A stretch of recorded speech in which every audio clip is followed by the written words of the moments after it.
এখন অনেক শিক্ষক ভাই বোনেরা, আমার দুজন ভাই বোন আছে, যে দুজন ভাই আমার মনে হয় তাদের জীবন মৃত্যু আত্মহত্যা হারতে পারবে না বিশ্লেষ অবস্থায়। তারপরে আমরা আন্দোলন ছাড়ি নাই, কারণ এই স্বতন্ত্র মাদ্রাসা 41 বছর পর্যন্ত আমরা অনেক আন্দোলন করেছি, সংগ্রাম করেছি, অনেককে অনেক সরকার আমাদেরকে আশ্বস্ত করেছে, কিন্তু আমাদের আশ্বাস দিয়ে ভঙ্গ করেছে। আমাদের বিশ্বাস ছিল এই অন্তর্বর্তীকালীন সরকারের মাধ্যমে আমরা আমাদের দাবি পূরণ হবে। সেইভাবে কিন্তু গত যে 24শে আগস্ট 2024 তারিখে আমরা আন্দোলনরত অবস্থায় 25শে আগস্ট 2024 তারিখে আমরা মাননীয় প্রধান উপদেষ্টা দপ্তরে স্মারকলিপি দিয়েছিলাম। তার পরিপ্রেক্ষিতে চিঠি হয়েছিল যে জাতিগত দাবি বাস্তবায়ন, কিন্তু পর্যন্ত শিক্ষা মন্ত্রণালয় সংশ্লিষ্ট সমস্ত দপ্তরে এই কার্যক্রমের অগ্রগতি সম্পর্কে কোনো ভূমিকাই রাখে নাই। তার বাস্তব প্রমাণ আজকে আমাদের ছাত্রীদের বিরুদ্ধে প্রেস ক্লাবের সামনে অবস্থা করতে হইতেছে।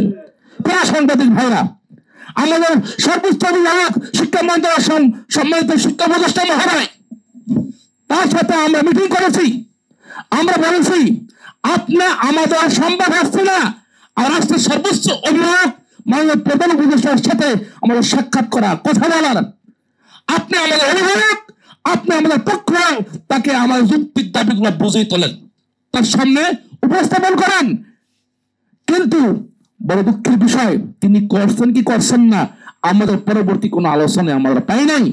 এমনকি পরবর্তীতে আমরা গত মঙ্গলবারে আমরা মিটিং করেছি মাননীয় সচিব মহোদয়ের সাথে।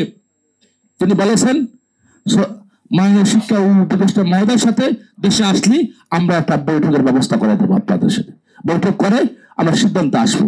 কিন্তু এত পর্যন্ত সেই অনুদান বিনিয়োগের সমস্ত শিক্ষকরা, আপনারা জানেন আমাদের যে সমস্ত শিক্ষা প্রতিষ্ঠান আছে, শিক্ষা প্রতিষ্ঠানের ভিতরে যে সমস্ত শিক্ষকরা আন্দোলন করতে এখানে 37 পর্যন্ত আছে মাঠে, এর 95% শিক্ষক অনুদানবিহীন। তারা বলতেছে যে আপনাদেরকে দিয়ে দিচ্ছে একটা দিন, আর দিয়ে দেখেন কি আমাদেরকে সামান্য মাত্র। কিন্তু যারা আন্দোলন সংগ্রাম করলো এই মাঠে, তাদের কোনো অবস্থান এখানে নেই। তাই আমি আপনাদের মাধ্যমে সংশ্লিষ্ট সমস্ত দপ্তরের কে আমি জানিয়ে দিতে চাই, প্রিয় সাংবাদিক ভাইরা, আমরা আগামী 22শে নভেম্বর 2025 রোজ শনিবার, যদি বন্ধের দিন, আমাদের বন্ধে আমার সকল দিন সমান, আমাদের প্রত্যেকটা দিন যাতে প্রেসার সামনে মশার খাবার খাইতে হয়, এই রোদের ভিতরে বৃষ্টির ভিতরে থাকতে হয়, অথবা আমাদের প্রত্যেক দিন সমান শনিবার বিকাল 5টার ভিতরে যদি আমাদের দাবি বাস্তবায়ন না হয়, আগামী 23শে নভেম্বর